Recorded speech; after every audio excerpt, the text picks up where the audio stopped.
Cabinet मंत्री colonel Rajyavardhan Singh Rathore ने आज भाजपा प्रदेश कार्यालय में प्रेस वार्ता को संबोधित करते हुए जम्मू कश्मीर विधानसभा में धारा 370 बहाली को लेकर इंडी अलायंस और कांग्रेस पर सवाल उठाए।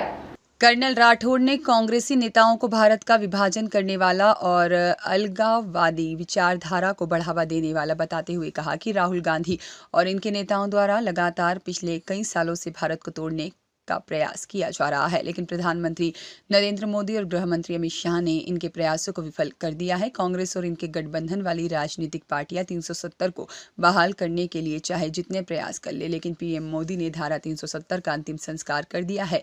यह धारा वापस खड़ी होने वाली नहीं है।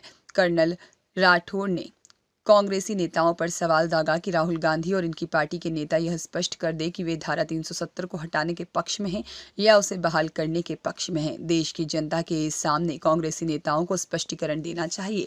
कर्नल राठौड़ ने कहा कि देश की कांग्रेस पार्टी हमारे आने वाली पीढ़ी को खंडित और बटा हुआ भारत देना चाहती है और कांग्रेस पार्टी सत्ता हासिल करने के एवज में देश को बांटने के लिए और खंडित तक करने के लिए तैयार है। कांग्रेस की देश को खंडित करने की मानसिकता धारा 370 वापस लाने की नाकामयाब प्रयास से सामने आई है। इनके नेताओं का दोहरा चरित्र देश के सामने आ गया है। पत्रकार बंधु हमारे साथी जो आज यहाँ पर भारतीय जनता पार्टी हेडक्वार्टर में आज पधारे हैं, आप सबको मैं धन्यवाद देता हूँ।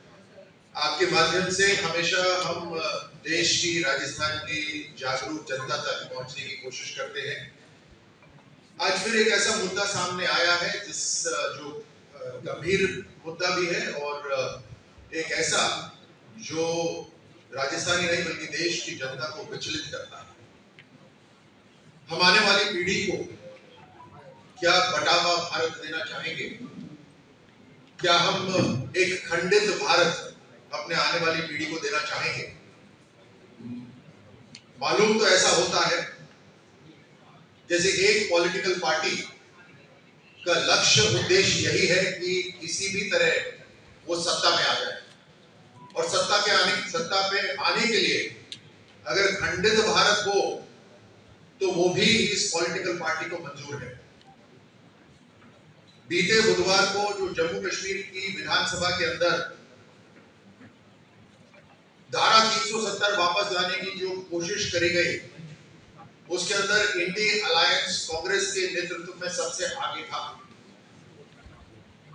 इस इंडी अलायंस का और कांग्रेस की जो मानसिकता है वो बार बार उजागर हुई है भारत को खंडित करने की।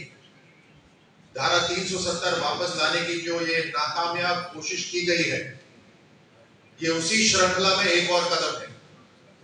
मैं आप सबको याद दिलाता हूं किस तरह से अलग अलग समय पर राहुल गांधी और कांग्रेस ने भारत को तोड़ने वाली ताकतों के साथ हाथ मिलाया है।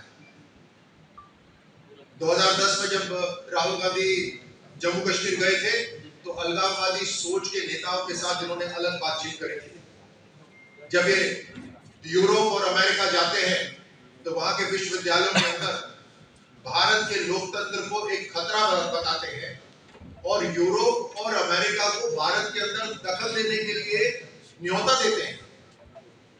ये वही राहुल गांधी है जिन्होंने, अगर आप याद करिए, जेएनयू के अंदर, जवाहरलाल नेहरू यूनिवर्सिटी के अंदर टुकड़े टुकड़े गैंग के साथ खड़े हुए थे, उनका समर्थन करा था।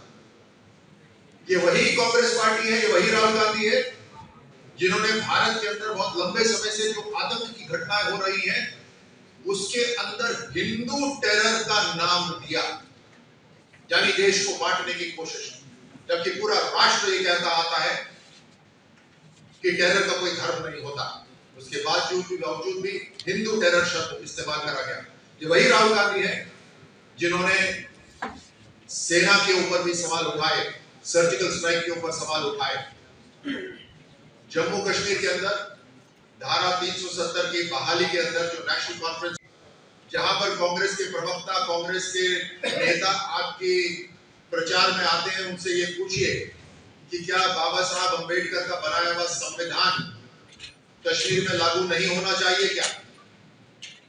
क्या इस राष्ट्र के अंदर 2 संविधान होने चाहिए?